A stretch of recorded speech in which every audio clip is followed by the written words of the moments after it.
Hello, Kim Townsel here. Welcome back to my channel. It's free to like the video, it's free to subscribe to my channel, it's free to leave a comment below, and it's free to share this video. Today I'm going to give you a review, I guess, or my input about a friend of mine's book. So I'm going to give you full disclosure. Beverly Diehl is a friend of mine. We were in writers groups when I was in LA many years ago, and she sent me a copy of her book to read. And while I was on spring break and had the peace of mind to sit and drink coffee, which I love, and read her book in peace and quiet with nothing else pressing on me, that's exactly what I did. I would like to share with you some of the great points about this book. And I'm going to be a little bit biased because I'm not going to tell you like things I don't like about it and run this book into the ground. I'll just go ahead and tell you it's not for everyone. If someone has a closed mind, this is probably not going to be a book that's going to make that person be comfortable. Beverly is like just what we call balls to the wall. She's open, she's honest. She tells you a lot of things about her personal life. She has a lot of opinions, but it's done in a very entertaining way. If someone can approach the book with an open mind, I think that you'll find parts in there that you agree with. You'll find some parts in there that'll make you go, and you'll find some parts in there that you probably disagree with. But isn't that why we read? Isn't that why we engage in any kind of discourse, is to not just have our own thoughts validated or rubber stamped or whatever you want to call it, but to explore someone else's world, to look at someone else's perspective. It's why we watch movies, to escape into someone else's world. So if you're able to do that, I highly encourage you to give Beverly's book a read. I've been trying to think where in my house would be the most appropriate place for me to park my body while I was doing this review, and I think this would be Beverly's choice. So I'm going to do it from here. I'm not going to be able to do it all lying down though, because I'm going to drink my coffee. First of all, I want to tell you that I probably less read this book than I did devour it. I cheated a little bit. I knew I didn't have enough time to devote to the book the way that I wanted to, and I started reading it, and I found that most of my morning time had gone away, so I had to put it away. I actually took it off of my computer and put it on a flash drive so I wouldn't be tempted to read it in pieces. I wanted to sit down and enjoy this in the way that I thought it needed to be enjoyed. To me, it was like having someone gave me a really great box of chocolates, and instead of me like opening it up and taking a piece and feeling guilty about it and then really wanting more of it and like dosing it out like over a period of a day, and then having the last few pieces of chocolate be like, I don't know, kind of stale. I wanted to wait and open the box and enjoy everything and just kind of pig out on it. This is what I wanted to do. So one cool thing that Beverly did, she created a Spotify list, and if you buy the book, she'll tell you like how to access that. But each of the chapters has 3 songs, and you can play the Spotify list while you read it. What I started doing was looking up one of the songs while I was reading the chapter. And she's got a lot of chapters in the book, but they're so short and so easy to read and so engaging that usually I was finished reading the chapter before the song had even finished. If you're a really slow reader, maybe you'll be able to hear 3 songs per chapter, but I don't think so. I think that's really her point, is to have a Spotify list to soundtrack the reading of it.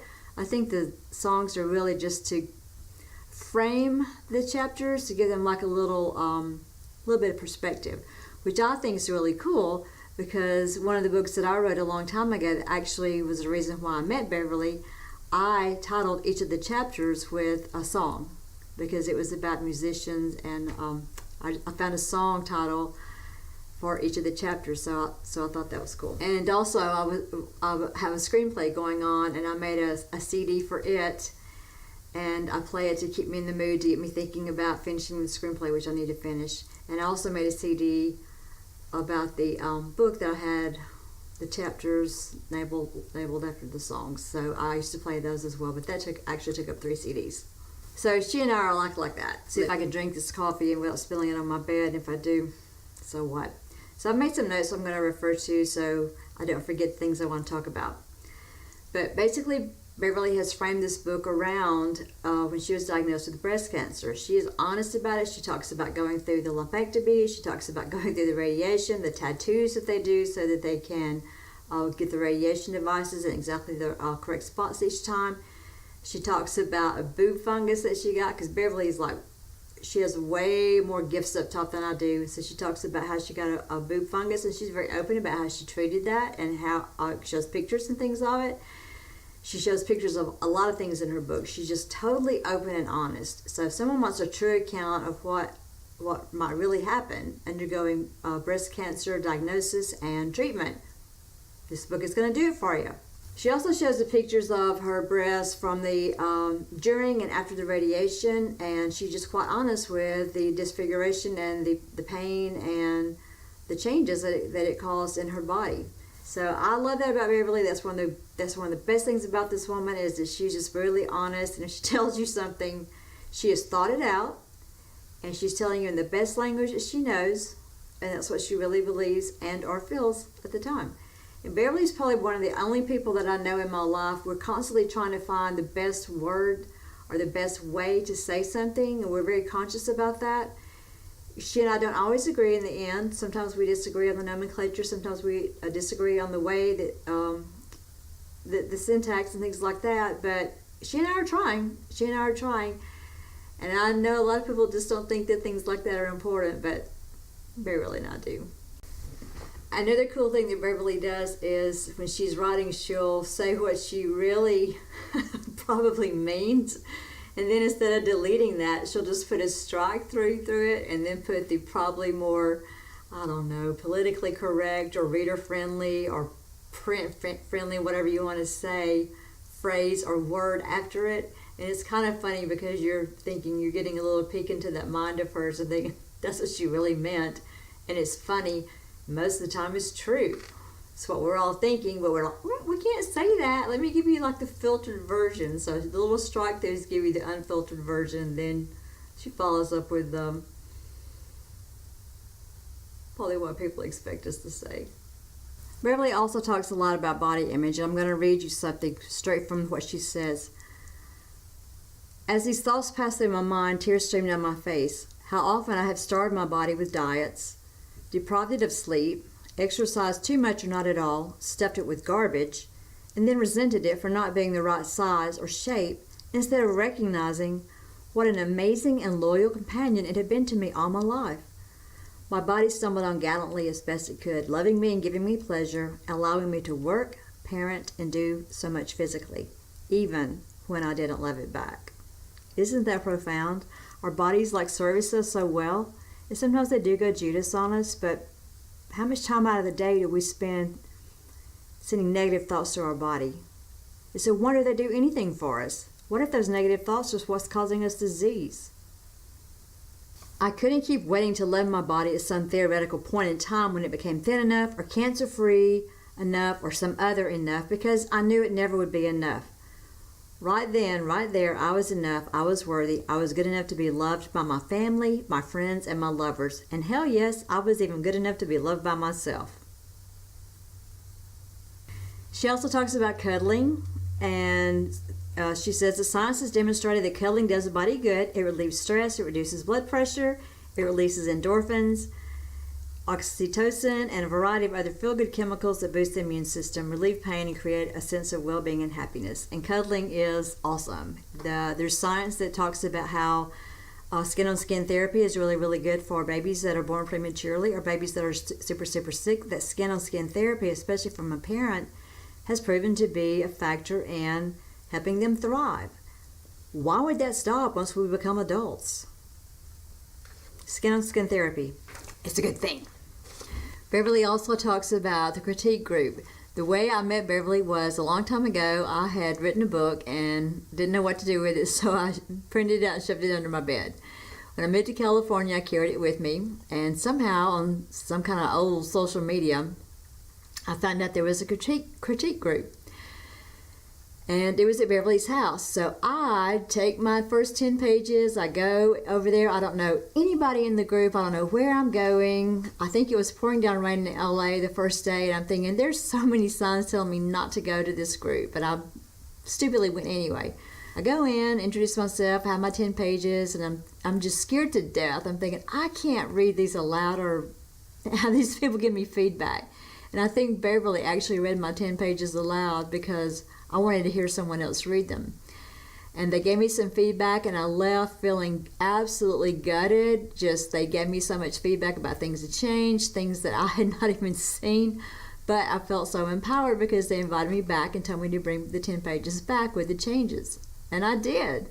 So for years, I worked through a book. Beverly worked through some books. Steve, Vance, Bruce, Karen, Carl, so many of us, we worked through our projects and stuff and met. I believe we met every Sunday afternoon at Beverly's house for so many years. So that's how I know Beverly. And this is how she talks about the critique group. Likewise, my critique group is the type band of writers I consider friends who sometimes leave me figuratively sore and bloody, but this is a good thing, and it is a good thing. It's a type of surgery that it did make us better writers, and it also bonded us very well. Okay, an unpleasant topic. Beverly also is very honest about body shaming. And I'm going to read this to you because it makes me angry to read this because I remember this time in her life. And it was a time when she and I both had been in relationships and we were so blinded by love or whatever that we couldn't hear our friends. We couldn't hear our friends telling us, what we needed to know, and that's just part of friendships. But this is what she wrote.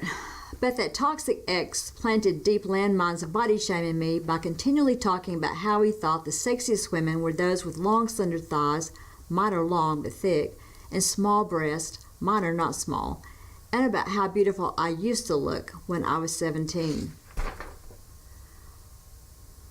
I'm going to just strike through and not even say anything about that. But body shaming, people can body shame us, and that's what we play in our heads, and that's the soundtrack sometimes that goes through our life, and it's hard to get over, and it's especially hard for women to get over that whatever we've been told repeatedly, we tend to believe that it's true.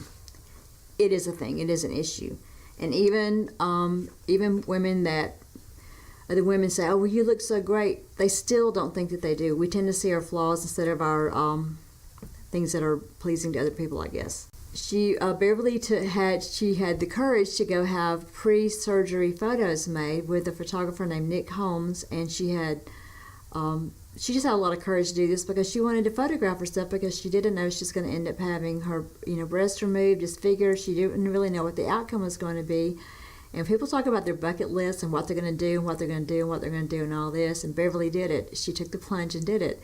And she talks about going and having the photos made and how he made her feel so relaxed and made her feel so beautiful. And the pictures, she has pictures in the book of this, and they're just outstanding. They're just outstanding, and I'm so happy that she did that. I'm so happy that she was proactive and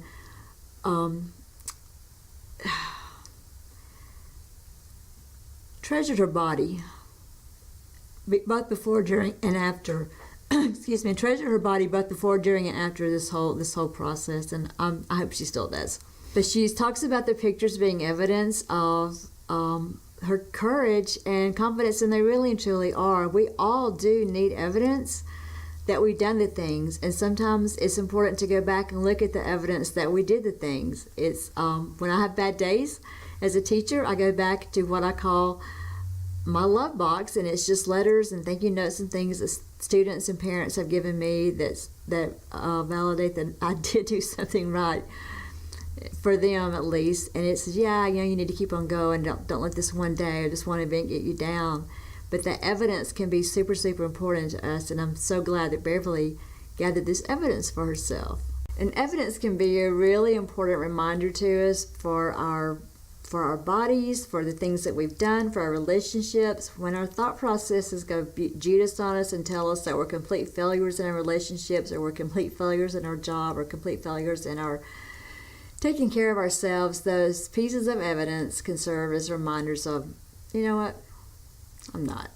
Beverly talks about her mom. The very first chapter in the book is worthy of first scene for a movie. And if someone ever buys this and makes it into a movie, go see it. It will be astounding. But the whole first chapters, that will definitely get you hooked. So if you download this and read a sample of it, You'll see what I mean.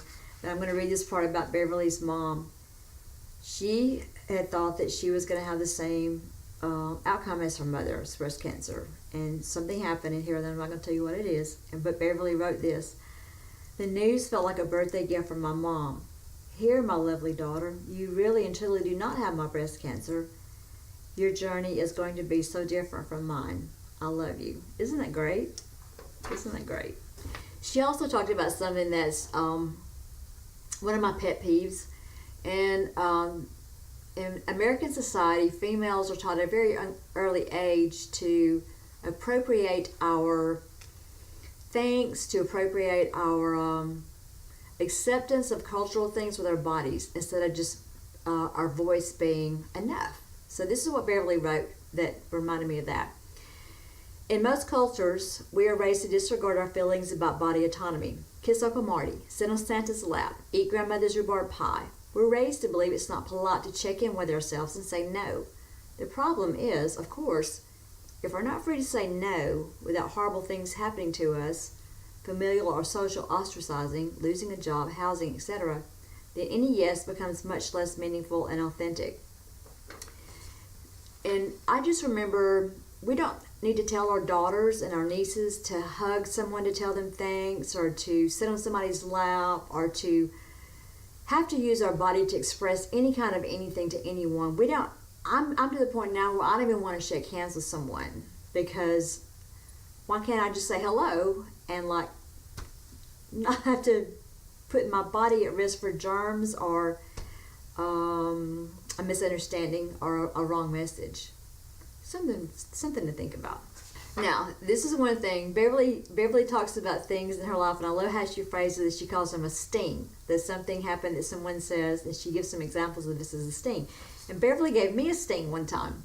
In critique group, in one of my books, my character was talking about her daddy, and she called him daddy because she loved him. She didn't call him a father, because to me, father has a little bit of distance in it, and daddy's a more, it denotes a closer relationship. And so Beverly made the comment that because I'm from the South, that I was probably using daddy. And she kind of went on with that, and I was like, no, that's not really why I'm using it. But it wasn't important enough for me to argue about it that night in critique group. But apparently it was important enough for me to remember it, because I kind of took it as a sting that Beverly was making fun of me in an intellectual way about me using the daddy term. So every time I would hear somebody say daddy from then on, I would look up and see, are you from the North? Are you from the South? Are you from here? From wherever? So I don't know. It's one of those stupid little things. And Beverly's going to understand this when she hears this on the video. She's going to completely understand where I'm coming from on this. But in her book, she talks about this, and she says, I had a daddy growing up, and he'd been a shithead. And I thought, Beverly, you just used the word daddy, and you're not even from the South. So, but I love you.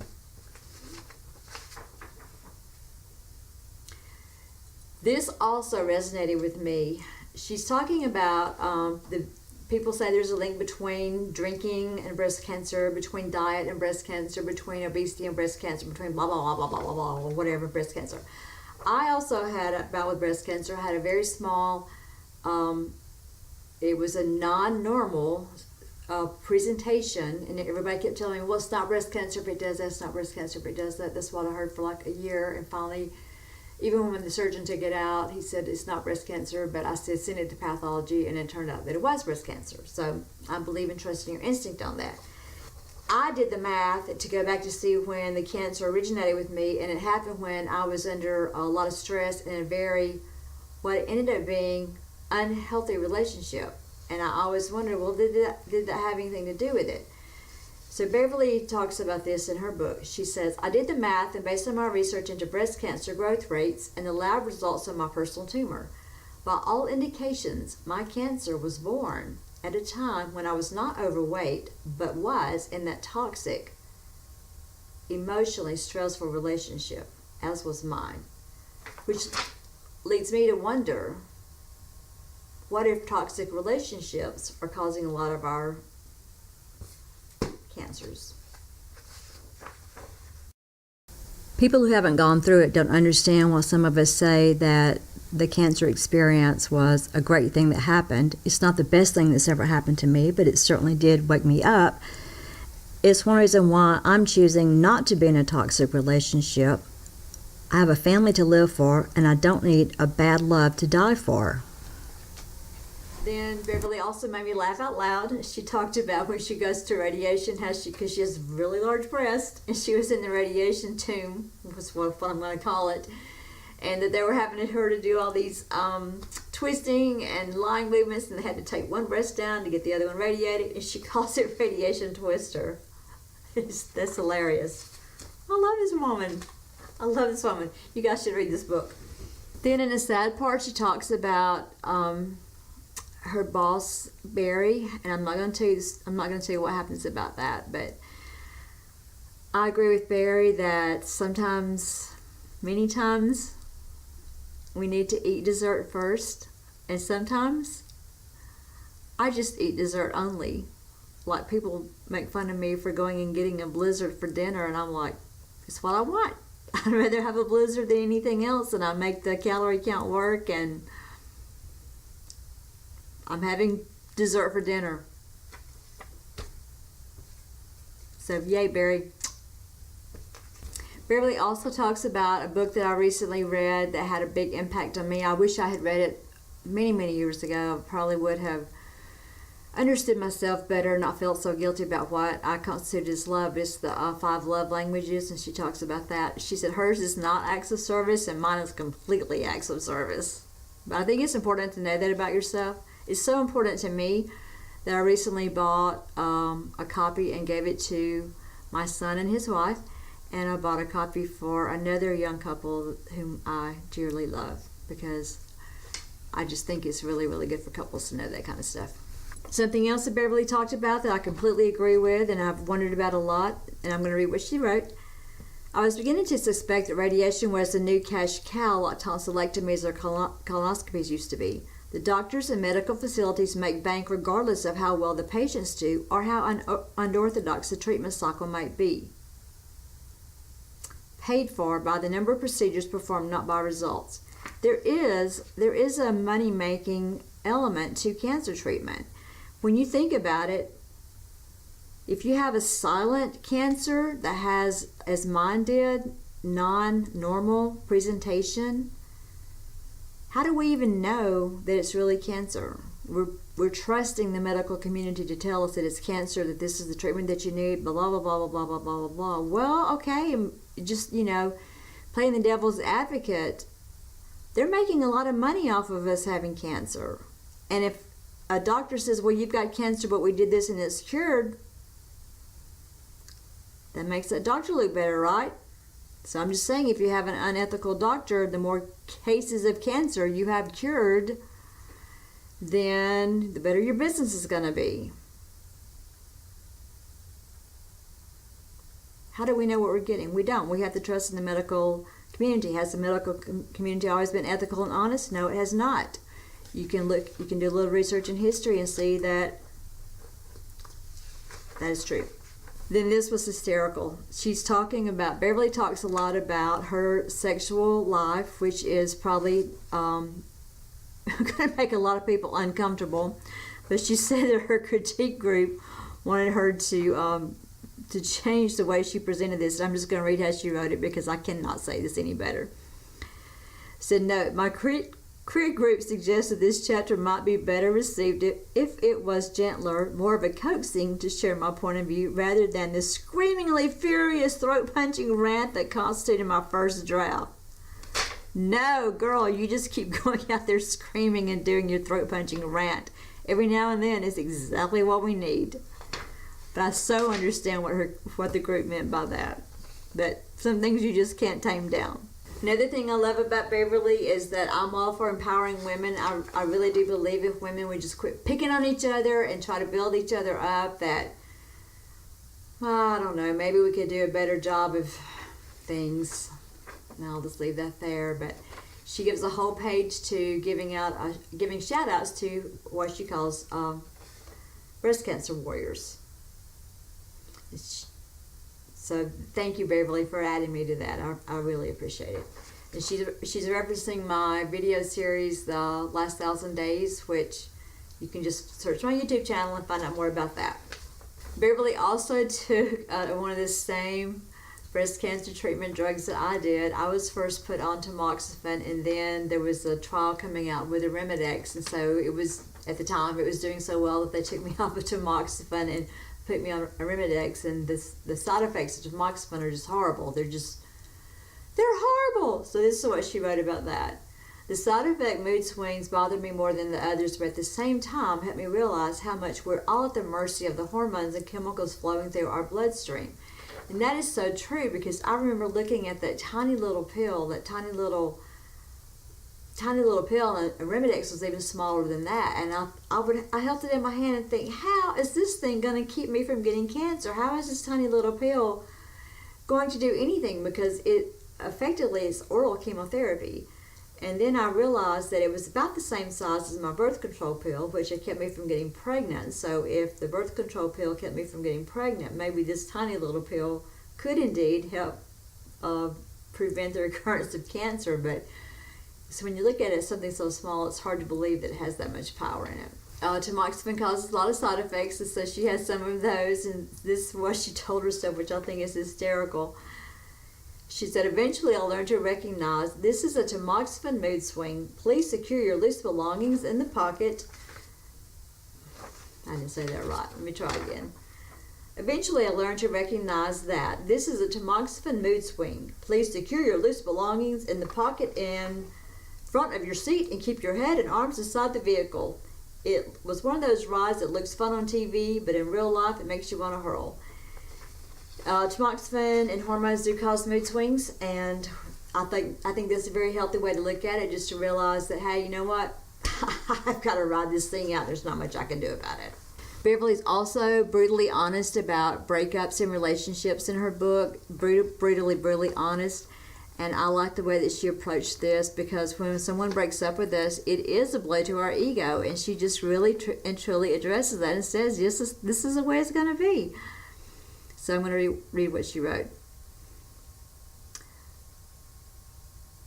My heart wasn't broken. I didn't resent Bravo. I was actually relieved. Sure, there was a blow to my ego. What? You don't want to be involved with my fabulousness anymore? How dare you? And I think that is what happens when someone breaks up with us. We're like, what? How can you abandon me? Why do you not want to be with me? So it is a blow to the ego.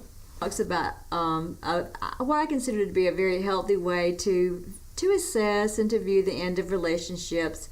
She said, this was a good life lesson for me. Sometimes you can mix together all the right ingredients and still fail to bake a delicious cake. You can't make yourself love someone, or unfortunately make yourself stop. I was able to wave bye-bye to Bravo with no regrets, a grateful heart for our time together, and only a tiny bruise to my ego. Isn't that a great way to view the end of a relationship? I think it was that Dr. Seuss thing, like, don't be sad because it ended, just be happy because you had the ride. And then she talks about this surviving the breast cancer and the end of relationships and stuff. And Beverly's like me, we want closure. We just want answers. We just want to have all of our questions answered, and sometimes you're just not going to get them.